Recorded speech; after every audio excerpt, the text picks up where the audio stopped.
Hello. Welcome back to Memory Medicine. I'm Dr. Nina Lewis-Larsson, and I'm here today continuing our talk about preventable and quantifiable ways we can look at Alzheimer's disease prevention and support for those who already have it.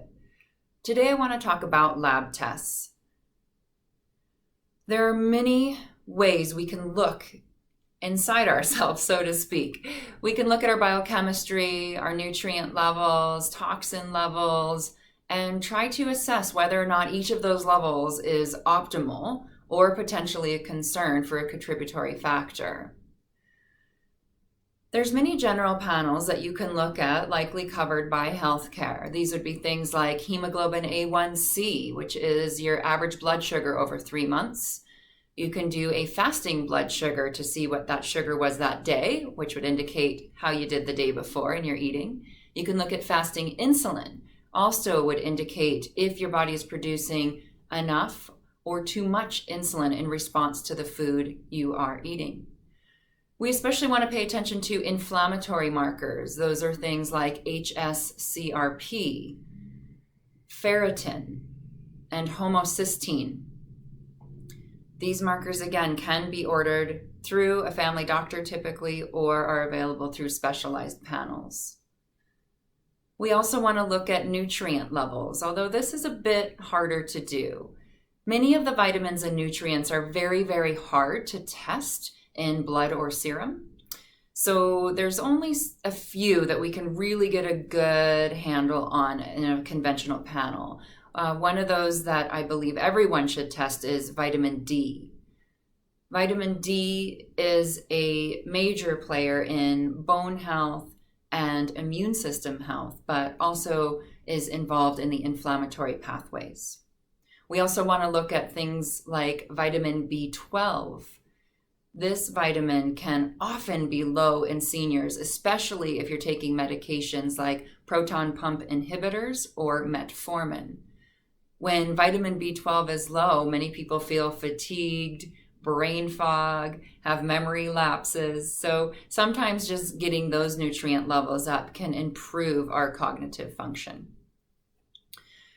We want to look at measurements of copper and zinc, making sure there's not too much copper and there's adequate zinc. And there's a ratio we look at there for that.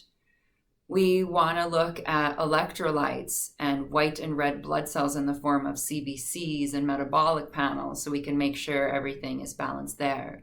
We especially want to pay attention to thyroid, but not just TSH or thyroid stimulating hormone, but also free T3 and free T4. These are the actual hormones that circulate in the bloodstream and give us a really good indicator of thyroid health. Hypo or underactive thyroid causes a lot of similar cognitive concerns as Alzheimer's disease.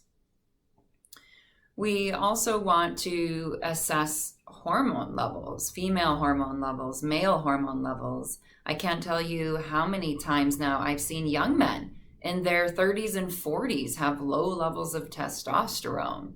So that is something that can be very beneficial to look at and assess. We also want to look at things like toxins. We know, for example, that if you live close to a highway, a major highway, your risk of developing many diseases, including Alzheimer's and cancer, goes up. There is speculation that heavy metal toxicity may play into the development of Alzheimer's, though that research is not as well supported. We want to look at things like viral panels. Do you have a chronic viral infection on board? And then the number one thing we want to look at is the gut. It has become very clear in the medical literature. The connection between the gut and the brain is real, and probably one of the main ways the immune system and neurologic system can become imbalanced. We want to make sure digestion is good. For that, sometimes we look at food sensitivities. Sometimes we look at the microbiome, looking at your diversity of healthy bacteria, candida, checking for parasites, making sure all of that is in place. We look at the ability for the digestive system to digest with enzymes with hydrochloric acid levels. We want to look at, make sure the barrier is intact. We know that some bacteria release something called LPS, or lipopolysaccharide. This can enter the bloodstream and cause havoc on the immune system. So we want to make sure that that junction between the gut and the bodily fluids is intact and healthy. There's many other tests to consider based on an individual, but I wanted to give you the overview of the things we look at to assess whether or not an individual has risk factors for developing Alzheimer's.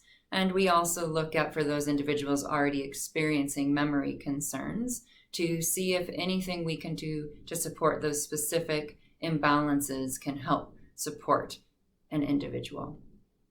Thanks for joining me today. See you soon.